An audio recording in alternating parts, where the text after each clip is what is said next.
말씀 함께 보겠습니다. 시편 44편 보시겠습니다.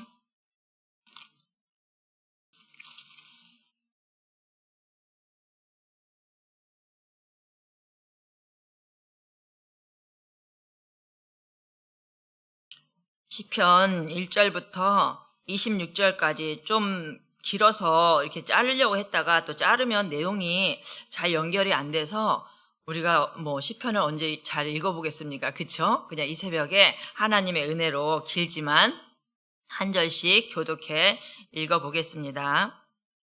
하나님이여, 주께서 우리 조상들의 날 곧 옛날에 행하신 일을 그들이 우리에게 일러주매 우리가 우리 귀로 들었나이다.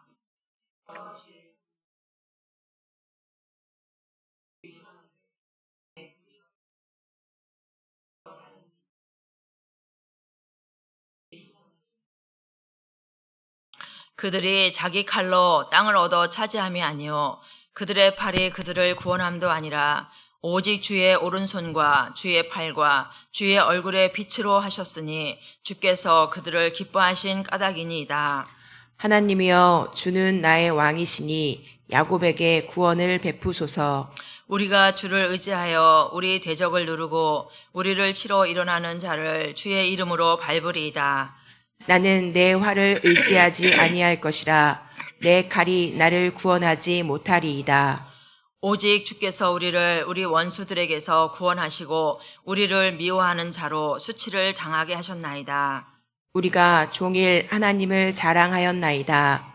우리는 하나님의 이름에 영원히 감사하리이다. 그러나 이제는 주께서 우리를 버려 욕을 당하게 하시고 우리 군대와 함께 나아가지 아니하시나이다. 주께서 우리를 대적들에게서 돌아서게 하시니 우리를 미워하는 자가 자기를 위하여 탈취하였나이다. 주께서 우리를 잡아먹힐 양처럼 그들에게 넘겨주시고 여러 민족 중에 우리를 흩으셨나이다. 주께서 주의 백성을 헐값으로 파시며 그들을 판 값으로 이익을 얻지 못하셨나이다. 주께서 우리로 하여금 이웃에게 욕을 당하게 하시니 그들이 우리를 둘러싸고 조소하고 조롱하나이다. 주께서 우리를 뭇 백성 중에 이야기거리가 되게 하시며 민족 중에서 머리 흔들림을 당하게 하셨나이다. 나의 능욕이 종일 내 앞에 있으며 수치가 내 얼굴을 덮었으니 나를 비방하고 욕하는 소리 때문이요 나의 원수와 나의 복수자 때문이니이다. 이 모든 일이 우리에게 임하였으나 우리가 주를 잊지 아니하며 주의 언약을 어기지 아니하였나이다. 우리의 마음은 위축되지 아니하고 우리 걸음도 주의 길을 떠나지 아니하였으나 주께서 우리를 승냥이의 처소에 밀어 넣으시고 우리를 사망의 그늘로 덮으셨나이다. 우리가 우리 하나님의 이름을 잊어버렸거니와 우리 손을 이방신에게 향하여 폈더면 하나님이 이를 알아내지 아니하셨으리까 무릇 주는 마음의 비밀을 아시나이다. 우리가 종일 주를 위하여 죽임을 당하게 되며 도살할 양같이 여김을 받았나이다. 주여 깨소서. 어찌하여 주무시나이까. 일어나시고 우리를 영원히 버리지 마소서. 어찌하여 주의 얼굴을 가리시고 우리의 고난과 압제를 잊으시나이까. 우리 영혼은 진토 속에 파묻히고 우리 몸은 땅에 붙었나이다. 일어나 우리를 도우소서. 주의 인자하심으로 말미암아 우리를 구원하소서. 아멘. 시편은 읽기만 해도 참 은혜가 되죠. 이 시편은 지금 저희가 읽은 부분이 과거, 현재, 미래 이렇게 이제 세 파트로 나눌 수 있습니다. 근데 주제 위에 보면은 고라 자손의 마스길, 인도자를 따라 부르는 노래 이렇게 나와 있죠.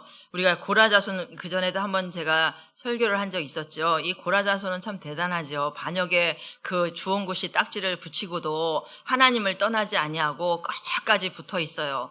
얼마나 비난과 조롱과 수치를 많이 당했음에도 불구하고 우리는 그래도 주님만을 섬기겠습니다. 주님의 문지기라도 좋습니다. 이제 이 고라자손이 그렇게 해요. 하나님 정말 저희를 버리지 마시고 저희는 주님의 문지기라도 좋습니다. 그렇게 하다가 정말 이 고라자손이 문지기를 해요. 그러다가 더 안으로 들어가서 나중에는 어떻게 돼요? 하나님을 찬양하는 찬양대를 이끌어가는 그런 고라자손이 됐잖아요. 근데 이 오늘 읽은 이 본문은 배경은 어딘지 자세히 나와 있지가 않더라고요. 그런데 이제 우리가 배경은 없지만 이 말씀을 이렇게 보면서 이제 함께 은혜를 나누겠습니다. 이들이 옛날을 이제 회상하는 거예요. 옛날에 여기서 1절에 하나님께서 주께서 우리 조상들의 날 곧 옛날에 행하신 일을 그들이 우리에게 일러주매 우리가 우리 귀로 들었나이다. 여기서 일러주매는 그냥 한 번만 딱 일러준 게 아니라 귀에 딱 찌가 붙도록 우리 하나님이 이렇게 하셨어. 우리 하나님이 이렇게 하셨어. 그거를 귀에 딱 찌가 붙게 이제 일러줬다는 거예요. 그 선조들이 자기 부모들이 그렇게 이제 얘기를 하는 거예요. 어떤 하나님을 얘기하는가. 2절에 주께서 주의 손으로 뭇 백성을 내쫓으시고 우리 조상들을 이 땅에 뿌리박게 하시며 주께서 다른 민족들을 고달프게 하시고 우리 조상들은 번성하게 하셨나이다. 이렇게 말해요. 이들이 애굽을 이제 회상하는 거죠. 그 선조들의 이제 말을 듣고서 애굽에 있었을 때 그 하나님께서 이스라엘 백성들을 이끌어내시고 그 광야를 걷게 하시고 그 다음에 3절 한번 보겠습니다. 그들이 자기 칼로 땅을 얻어 차지함이 아니요 그들의 팔이 그들을 구원함도 아니라 오직 주의 오른손과 주의 팔과 주의 얼굴의 빛으로 하셨으니 주께서 그들을 기뻐하신 까닭이니이다. 이렇게 말하고 있죠. 이들이 하나님께서 광야 40년을 이끌어서 그 가나안 땅으로 하나님이 이스라엘 백성들을 인도하는데 그 당시에 가나안 땅에는요 무기를 많이 가지고 있는 자들 또 군사로 훈련돼서 그런 군사들이 많은 그런 가나안 땅이었어요. 그런데 이스라엘 백성들은 광야 지나오면서 무기가 있었겠습니까? 군사 훈련을 받았겠습니까? 아무것도 없었어요.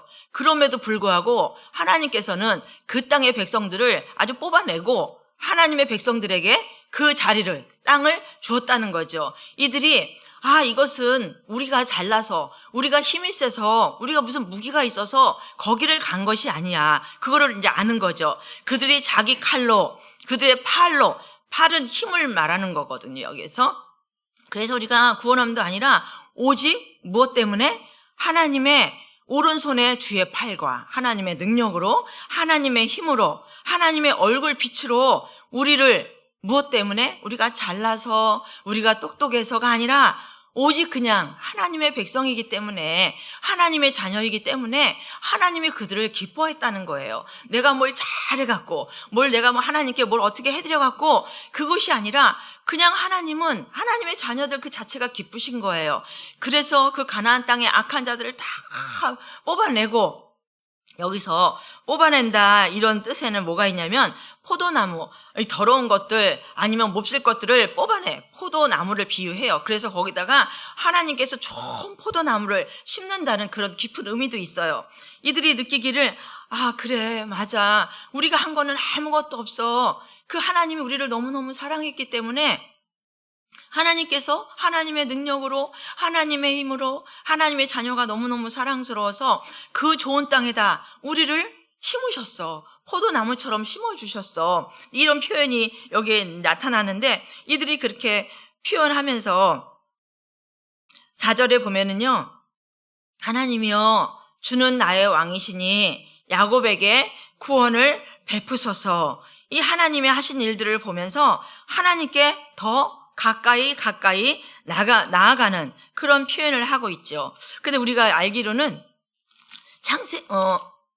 시편 1편 5편까지 있다고 했는데 시편 1편에는 성경으로 표현하면 창세기라고 그랬죠. 그 다음에 우리가 지금 시편 2편을 나가고 있는 거죠. 그럼 시편 2편은 무슨 내용이 주로 있을까요? 네, 출애굽기 내용이 주로 있는 거예요. 그런데 1편에는 여호와 하나님, 계속 여호와 하나님이었다가 시편 제2편부터는 여호와 하나님이 빠지고 하나님으로 나와요. 그것은 여호와 하나님이라는 것은 언약의 하나님, 언약을 신실하게 지키시는 여호와, 이런 뜻이 있는데, 이 하나님은 좀 거리가 좀 먼 느낌이에요. 여기서 전능하신 살아계신 하나님, 이런 뜻이에요. 그러니까는 1편에 봤을 때보다는 2편은 조금 하나님이 거리를 두고 있는 그런, 이 하나님이라는 표현이 그런 의미가 좀 들어있기는 합니다. 그러다가 이들이 이렇게 조상들이 아니면 부모님들이 이렇게 전해져 계속 귀가 닦지 않게, 우리 하나님이 이런 분이야, 우리 하나님이 이렇게 우리를 인도해 주셨어, 이거를 계속 되새기면서 귀에 닦지가 않도록 그렇게 말씀을 전해준 거를 이제 이 시인이 여기다 이제 글을 기록하고 있는 거죠. 그러면서 그 하나님이 하신 일들을 보고 하나님이 우리에게 역사하신 것을 보시고 하면서 4절에 하나님이여 주는 나의 왕이시니 야곱에게 구원을 베푸소서, 이렇게 하나님을 나의 왕이라고 고백하는 것입니다. 이 여기서 왕이라는 것은 하나님은요, 나의 통치자고 나의 권력자이십니다. 우리 또한 살면서 하나님을 나의 왕으로 모시고 나의 구원자시라고 우리 또한 그렇게 고백해야 될 줄로 믿습니다. 5절에 보면 우리가 주를 의지하여 우리 대적을 누르고 우리를 치러 일어나는 자를 주의 이름으로 밟으리이다. 6절 나는 내 활을 의지하지 아니할 것이라 내 칼이 나를 구원하지 못하리이다. 7절에 오직 주께서 우리 원수들에게서 구원하시고 우리를 미워하는 자로 수치를 당하게 하셨나이다. 이 고백이 오직 구원은 하나님께 달려 있습니다. 그래서 우리는 우리 힘도 아니고 우리 능력도 아니고 우리가 가지고 있는 무기도 아무것도 없지만 하나님께서 우리를 이렇게 승리하게 하셨습니다. 이러고 승리하는 삶을 이 과거에 회상하면서 고백하는데, 8절에 그래서 이들이 입술로 고백하는 것이 무엇이냐, 우리가 종일 하나님을 자랑하였나이다. 우리는 하나님의 이름에 영원히 감사하리로다. 이 하나님이 하신 일을 보면서 이 시인이 마지막 고백하는 거예요.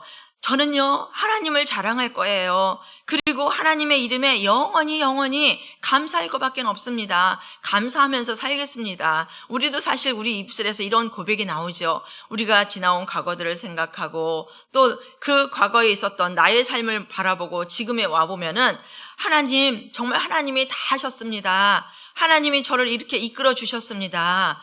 제 입술에서는 불평, 원망 이런 것이 아니라 그냥 감사할 것밖에 없습니다. 이 시인이 고백한 것처럼 우리도 우리 입술을 통하여서 날마다 하나님, 정말 저는 그러죠. 우리 하나님 너무 멋쟁이라고, 우리 하나님 너무 멋있다고, 하나님 만나면 얼마나 행복하냐고, 이것이 하나님의 자랑이잖아요. 왜? 우리에게 역사했던 그 하나님, 우리가 잘나서도 아니고, 그렇죠? 그냥 하나님 자녀인 그 자체가 하나님은 이쁜 거예요. 이 바라보기만 해도 하나님은 기쁘다고 하셨잖아요. 그래서 저도 늘 고백하기를, 이런 고백이 나오는 거예요. 우리가 전도할 때 그게 가장 많이 나오잖아요. 예수님 믿으면 너무 행복해요. 하나님 멋지세요. 예수님 만나면 우리 삶의 모든 어려운 문제가 다 풀립니다. 그래서 누가 만약에 따지고 물어, 어려운 문제가 진짜 다 풀려요? 그러면은 이제 생각할 말을 우리는 늘 생각하라고 했잖아요. 그럼요. 인생에서 가장 어려운 문제가 뭐겠습니까? 죄를 해결하는 문제, 구원받는 문제, 내가 죽어 천국 가는 거, 이것처럼 인생에서 가장 큰 그런 문제가 어디 있겠습니까? 근데 예수 앞에 나오면요, 이것이 해결됩니다. 우리는 늘 누가 왜 예수를 믿어야 되느냐, 예수를 꼭 믿어야 되느냐 했을 때 늘 대답할 말을 우리가 준비하고 살라고 하셨잖아요. 이 마지막 절에 하나님을 자랑하면요, 그런 준비할 것들이 많이 생길 줄로 믿습니다. 그래서 날마다 하나님, 정말 하나님 너무 멋지세요. 우리 하나님을 자랑하면서 또 우리 입술로는 하나님 감사합니다, 이것도 감사합니다, 저것도 감사합니다라고 고백할 수 있는 그러한 입술이 우리 또한 돼야 될 줄로 믿습니다. 그런데 9절에 보니까 이렇게 고백한 시인이 그러나 이렇게 표현하고 있죠. 이 그러나는 지금 현재를 말씀하고 있습니다. 현재 이 이제 시인이 처한 사항을 아주 이제 자세하게 나타나 있습니다. 우리가 9절. 그러나 이제는 주께서 우리를 버려 욕을 당하게 하시고, 계속 이제 여기서는 주께서 이런 말이 나오는데요. 9절에는 주께서 우리를 버려서 욕을 당하게 하시고, 10절에는 주께서 우리를 대적들에게 돌아서게 하시니, 또 11절에는 주께서 우리를 잡아먹힐 양처럼 그들에게 넘겨주고, 12절에 주께서 주의 백성을 헐값으로 파시며, 13절에 주께서 우리로 하여금 이웃에게 욕을 당하게 하시니 조소를 당하고 또 조롱을 당하게 하시고, 14절에 주께서 우리를 무백성 중에 이야기거리가 되게 하시며 민족 중에서 머리 흔듦을 당하게 하셨나이다. 15절에 나의 능력이 종일 내 앞에 있으며 수치가 내 얼굴을 덮었으니, 16절에 나를 비방하고 욕하는 소리 때문이요 나의 원수와 나의 복수자 때문이라. 과거에는 이랬던 하나님이 지금 우리의 현실에는 너무나 고통 가운데 있고 너무나 환난 가운데 있고 이 어려움 가운데 있는데, 이것이 우리가 어떻게 해서 한 것이 아니라 주님께서, 근데 사실은 여기서 주께서 이제 나와 있는데 이 번역을 참 이게 힘들었나 봐요. 이게 이제 영어로는 유구 당신이라고 표현한 거예요. 그러니까 아니 이게 시인이 하나님을 향해서 당신이 우리를 이렇게 헐값에 팔아버리고 당신이 우리를 이렇게 고통 가운데 놓고 하려니까는 좀 이게 번역이 좀 어려웠나 봐요. 그래서 이제 주께서라고 표현은 돼 있는데 이제 정확한 표현은 당신이라는 이제 표현으로 이렇게 나와 있는 거예요.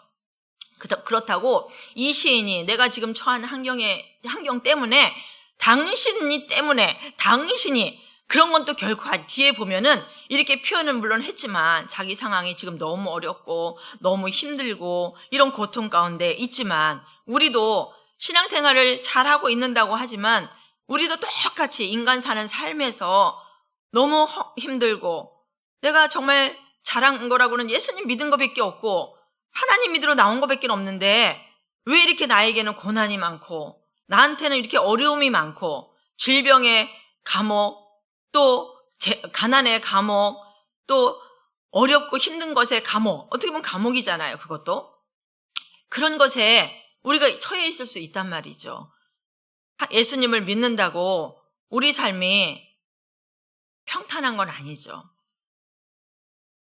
얼마 전에도 이제 그 어떤 어린아이가 그렇게 담임선생님한테 이렇게 죽임을 당했잖아요. 그런데 장례식장에 이렇게 이제 사진이나 이렇게 보니까 그 밑에 이렇게 십자가가 그어 있는 거예요. 그게 더 마음이 아프더라고요. 그 부모들은 우리와 같은 생각을 안 했겠어요? 하나님, 우리가 왜 하나님 잘 믿었는데 왜 이런 일을 우리가 당해야 됩니까? 왜 우리가 이런 고통을 당해야 됩니까? 우리가 당하는 고통에 사실은 해석이 안 되는 게 많이 있어요.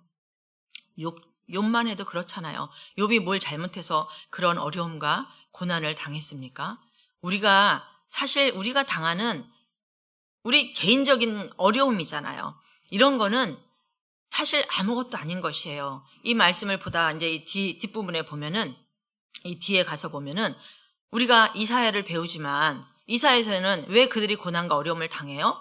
하나님께서 그 가나안 땅에 보내서 너희들이 나만 잘 섬기면 이 젖과 꿀이 흐르는 땅에서 정말 잘되고 풍성하고 하나님이 복을 부족함 없이 부어줄 거야, 이렇게 약속을 했잖아요. 그래서 이들이 가나안 땅에 들어가서 처음에는 하나님 말씀을 잘 듣는가 싶었더니 하나님이 넘치도록 그 복을 부어줬는데, 나중에는 그 복을 부어주신 하나님은 온데간데 없고 이제 세상으로 관심이 가는 거예요.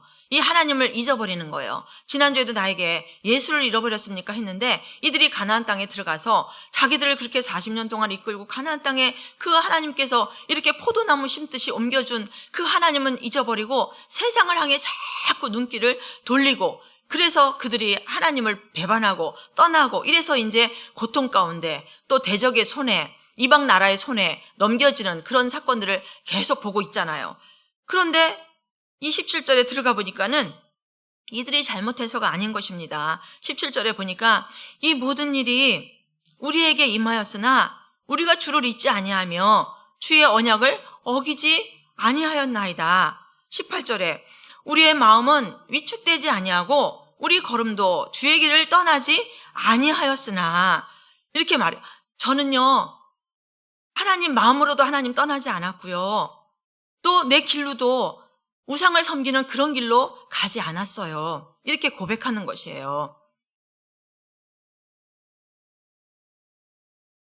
우리가 이 말씀을 이제 보면서 일제시대를 생각해 봤죠.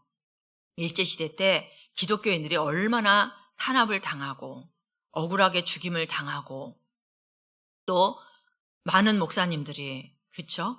그 목판을 걸어 다니면서 발등에 피가 철철 흐르면서 손톱을 다 뽑히면서, 그리고 어느 교인들은 그 교회에 가둬놓고 불을 질러서 다 죽여버리고, 이런 환난 가운데 하나님, 우리가 한 거라고는 하나님 한 분 믿은 것밖에 없는데 왜 우리에게 이런 고통과 환난이 옵니까? 할 수도 있잖아요. 그런 외부적인 환난이 이 우리가 마지막 때에 살고 있는 우리에게도 올 수 있다는 거죠. 적그리스도가 나타나면 어떠한 형태로든지 많은 기독교인들이 핍박을 받을 것입니다. 하나님께서는, 예수님께서는 말씀하시죠. 너희들이 마지막 때에 믿음을 보겠느냐, 이렇게 말씀을 하시잖아요.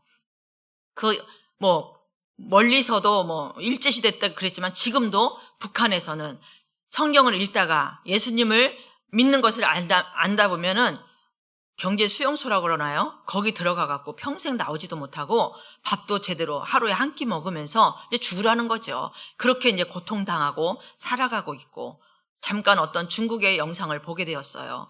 그 모택동이 나오기 전에는 중국이 이 기독교 붐이 엄청 나더라고요. 그러니까 성경이 제일 먼저 또 중국어로 번역이 됐었겠죠. 그러는데 이들이 이제 모택동이 나오면서 공산주의, 이게 나오면서 이제 1차로 사상을 바꿔야 되니까 기독교인들이 핍박을 당하는 거예요.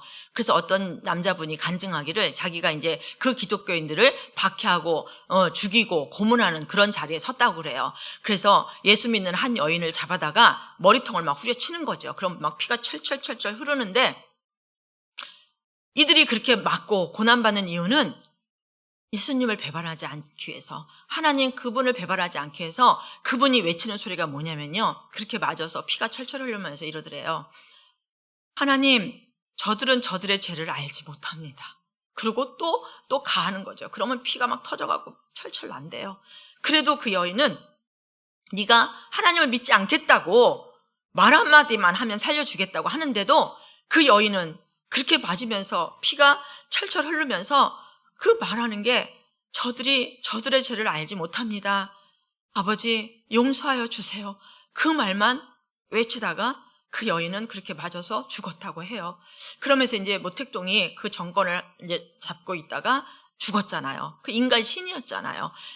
그 사람들이 감옥에 그렇게 길게 있을 줄 몰랐대요. 감옥에 예수 믿는다는 그 이유로, 물론 죽은 사람들도 많지만 그 개종하지 않는다고, 그 기독교를, 하나님을 안 믿는다고 그렇게 하지 않아서 20년을 감옥에서 수두룩하게 많은 사람들이 감옥에 들어가서 이제 석방되기도 하고 이제 그 고백을 하는데, 이 사람이 나온 거죠. 그 여인을 자기가 믿던 사람들을 박해하고 죽이고 그렇게 했던 것을 이제 그 정권이 바뀌었잖아요. 그러면서 그 여인이 생각이 나더래요. 그러면서 그 여인은 죽으면서 왜 그렇게까지 했을까? 왜 죽으면서 원망하지 않고, 얼마나 고통스럽고 얼마나 힘들 텐데, 하나님, 저들이 하는 것을 알지 못합니다. 용서해 주세요. 그러고 이제 죽었다고 하면서 자기는 그거를 잊을 수가 없다는 거예요. 그러면서 그가 믿었던 하나님은 누구실까? 그가 믿었던 하나님은 누구실까? 이러면서 그 사람이 하나님을 찾게 되고 하나님을 만나게 되고, 그리고 그 당시에는 성경이라는 게 없었잖아요. 그리고 있다 해도 쪽복음인 거죠. 로마서부터 신약 조금 있는 거, 그걸 구하기 위해서 자기가 자전거 한 대를 주고 그 성경을 읽는 사람이랑 바꿨다고 하더라고요. 그 당시 자전거 한 대는요, 자가용 한 대 값이라고 하더라고요. 그래서 그 성경이 얼마나 귀하고, 그냥 이 자체가 하나님이라는 거예요. 어떤 여인은 맨날 어떻게 해서 이제 구하긴 했는데 그것도 이런 온전한 성경도 아니에요. 그냥 쪽복음을 얻었는데 막 맨날 끌어안고 하나님 이게 하나님입니다. 이게 하나님입니다. 그러면서 날마다 그 하나님이라는 이 말씀을 읽고 또 읽고 읽고 또 읽고 근데 거기서는 자기 소유가 될 수가 없대요. 없으니까 막 돌려보고 그런데 그 조그만 성경이요. 다 눈물을 흘리면서 그 성경을 봐갖고 나중에 성경이 이렇게 막 부풀었다는 거예요. 다 그 성경이 눈물 자국이라는 거죠. 그 말씀을 듣고 얼마나 감동이 되는지 저희가 이제 지난주에 그랬어요. 이제 이 마지막 때 이제 환란에 대해서 이제 성경대학에서 이제 공부를 하는데 어떤 사모님이 그래요. 마지막 때요. 이제 제일 무서운 게 그거였나 봐요. 마지막 때가 되면요. 성경이 나오잖아요. 매매를 못 한다잖아요. 기독교인들에게 매매할 수 없게 되면 그때는 어떻게 해요? 이제 이걸 묻더라고요. 여러분은 어떻게 하실 거예요? 기독교인들은 1차적으로 사고 파는 걸 못 해. 양 권사님 어떻게 하실 거예요? 네? 네. 굶어 죽어요, 앉아서? 아니, 매매를 못 한다니까요. 다 기독교인들은 1차적으로. 서로 도와서 먹고 살 수가 없어요. 그, 잠깐이지. 우리, 물어볼게요. 이민희 집사님 어떻게 하실까? 굶어 죽는데 그냥 하나님 없다 하고 매매 그거 받아야지. 어떻게 생각 안 해보셨어요? 우리도 약간 고민을 했어요. 기독교인들을 제일 1차적으로 매매를 못하게 한대요. 그러면 이제 굶어 죽는 거잖아요. 그쵸? 권사님 그냥 앉아서 굶어 죽을까요? 매매를 못하게 한대요. 근데 매매를 하려면 할 권한을 주면 하나님 없다고 부인해야 되는 거예요. 그렇죠. 그건 안 되죠. 저 산에 가서 칡뿌리 이렇게 해먹고 있을까요? 그죠.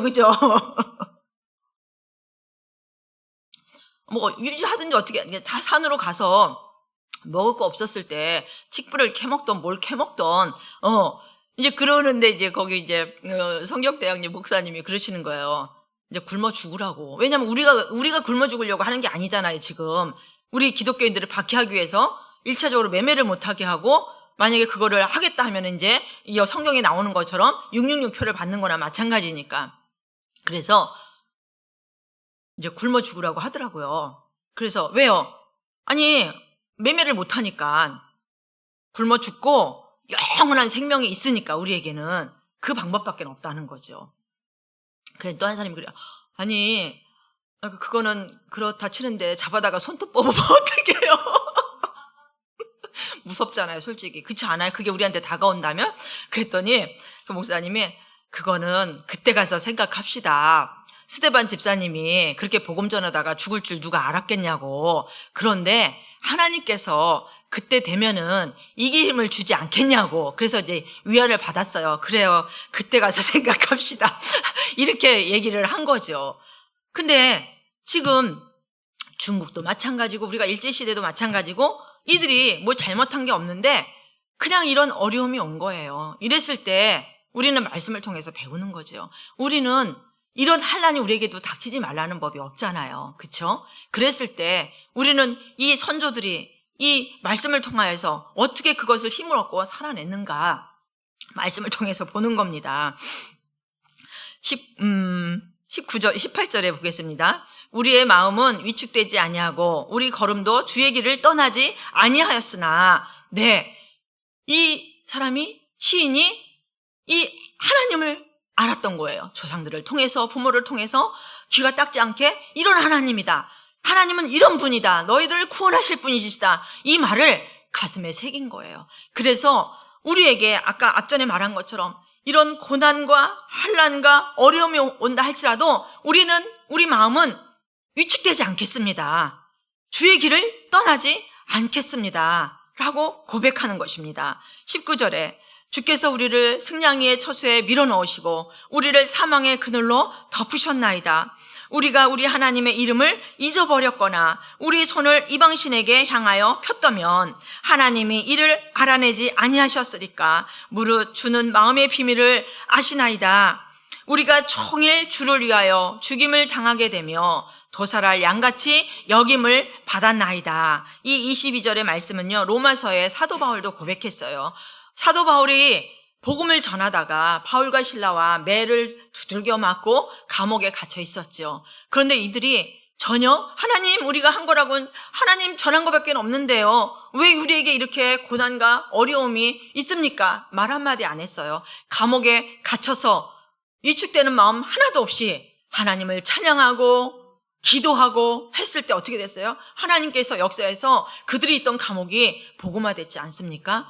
예, 이들은 정말 하나님을 만난 거예요. 하나님을 만난 자들에게는 어떠한 환난과 고난과 역경이 온다 할지라도 믿음이 흔들리지 않습니다. 지금 이 시인이 그렇게 고백하는 것입니다. 우리가 종일 죽음을 당한다 할지라도 도살할 양같이 정말 털 깎는 것이 아니라 도살할 양, 죽임을 당하는 그런 양같이 그런 입장에 있다 할지라도 23절에 주여 깨소서 어찌하여 주무시나이까 일어나시고 우리를 영원히 버리지 마소서. 예수님의 제자들도 예수님과 함께 배를 타고 풍랑을 만났을 때 예수님이 그 배 밑바닥에서 편안히 주무시고 있었을 때 제자들이 우리는 지금 죽을 것 같은데 풍랑이 일어서 지금 우리는 다 죽을 것 같은데 예수님이 그 배 밑창에서 막 잠을 주무시고 있으니까 지금 깨시라고 파도가 막 파도 쳐서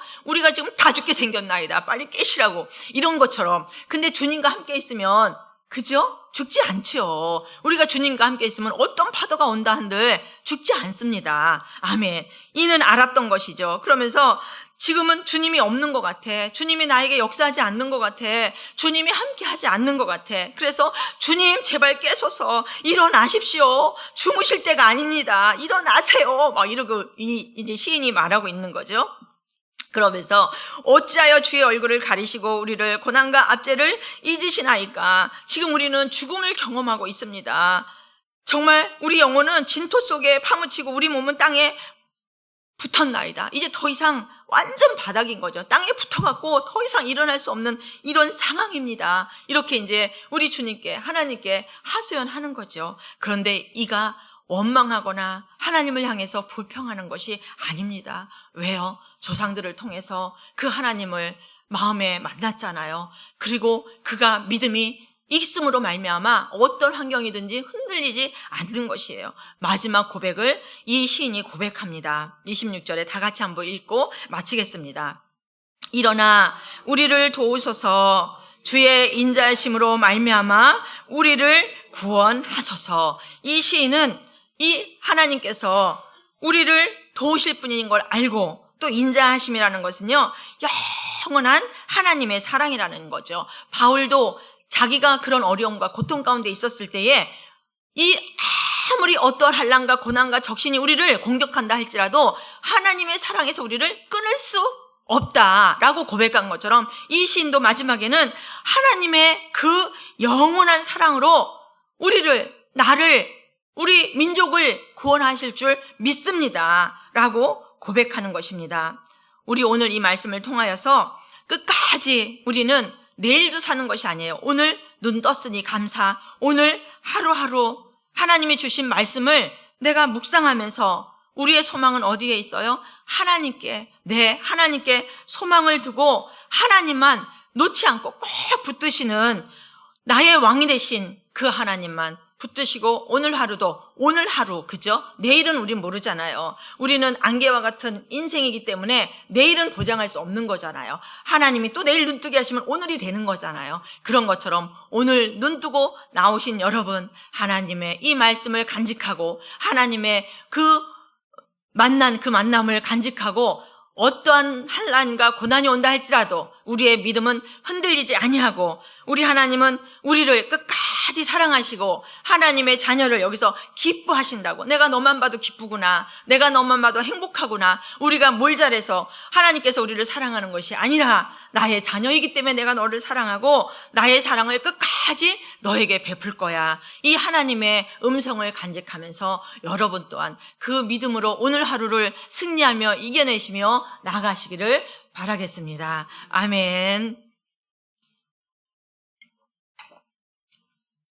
하나님 감사합니다. 오늘도 하나님께서 저희들에게 귀한 말씀으로 허락하여 주시고 또 우리가 오늘 이 말씀을 통하여서 하나님을 잃어버리지 아니하고 내 마음 가운데 왕으로 자정하여 주셔서 나를 하나님의 백성으로 끝까지 천국 가는 그날까지 인도하여 주시옵소서. 오늘 하루도 하나님 주님의 주시는 힘으로 주님의 주시는 은혜로 살아가는 우리 주의 백성들 될 수 있도록 축복하여 주시옵소서. 감사드리오며 사랑 많으신 예수 그리스도